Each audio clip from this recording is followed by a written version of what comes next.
finally, they were able to have an election. An election. What we invaded Iraq for, what we invaded Afghanistan for, the Palestinians were able to have an election. It was described by Jimmy Carter, the election monitor supremo, as pristine, crystal clear, transparent, perfect.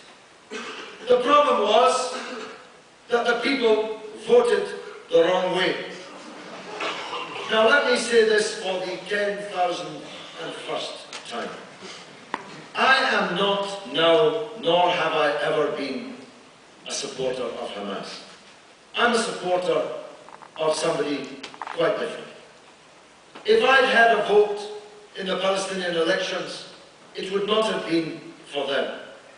I'm not a supporter of Hamas, but I am a supporter of democracy, and the only people entitled to choose the leadership of the Palestinian people are the Palestinian people themselves.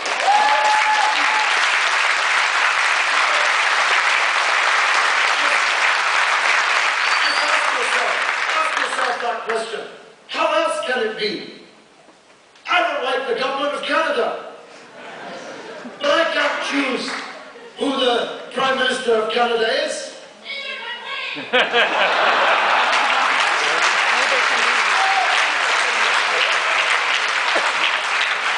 less can I. I can't de-recognize Stephen Harper, pretend somebody else is the Prime Minister of Canada, although the image of Michael Ignatieff just flitted across my mind. Talk about Tweedledee and Tweedledum.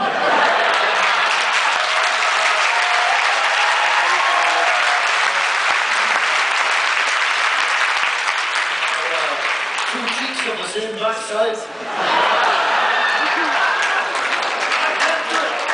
I have to accept that Harper's the Prime Minister of Canada. You would never accept any other foreign country to decide who your Prime Minister should be. So why are you insisting on it in Palestine? Why has Canada and the United States and the European Union immediately imposed a state of economic siege on the Palestinian people to punish them because they voted the wrong way in a pristine democratic election? How can that possibly be justified? How can it be squared with our protestations of love for democracy in other countries, even in that own region? And it hasn't stopped at a siege, has it? It hasn't stopped at the fact that in Gaza today, 80% of the people are refugees, the magic number. 80% of the people of Gaza are refugees and therefore entitled under international law to the protection of the so-called international community. 80% of the people in Gaza are unemployed. 80% of the people of Gaza are living on $1 a day. And 80% of their children are either malnourished or undernourished, according to the United Nations Children's Agency. But it didn't stop there, did it?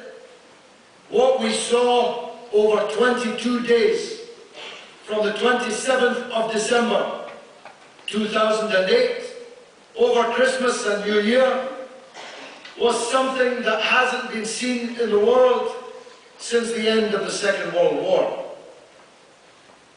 1.6 million people were locked up, all doors locked, nowhere to run, nowhere to hide, locked up so that death and destruction could be rained down upon them.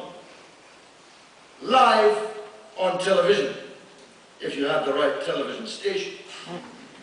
Live on television for 22 days and nights, we saw a barbarous assault on a civilian population who could not escape the destruction because the doors were locked by the people dropping the bombs. Not only bombs, but gas.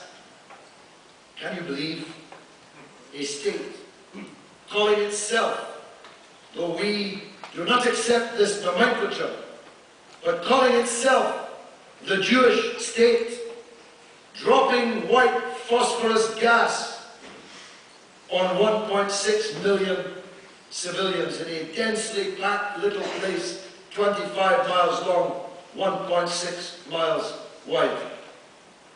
We saw them, the clouds of gas. I recognized them right away because I was present in Beirut in 1982 when the Israeli army led by General Ariel Sharon swept into Lebanon, occupied the south of the country, an occupation they continued for the next 28 years until they were driven out by the Lebanese resistance about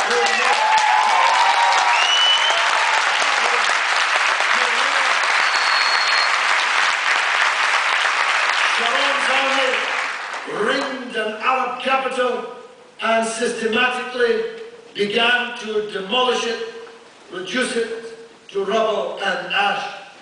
I visited the hospitals in Beirut. I saw the children in their beds, breathing white smoke out of their noses and their mouths. That's what white phosphorus does.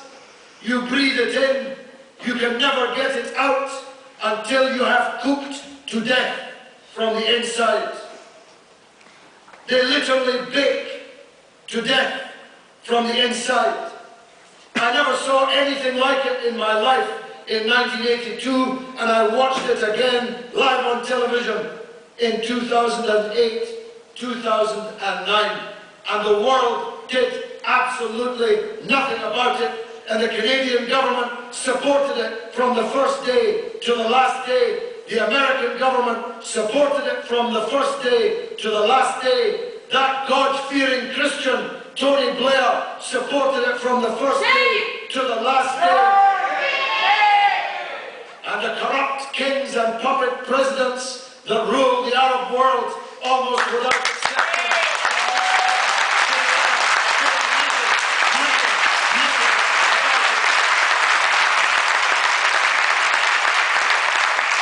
You may have seen, as I did, the destruction of an area called Zaytun.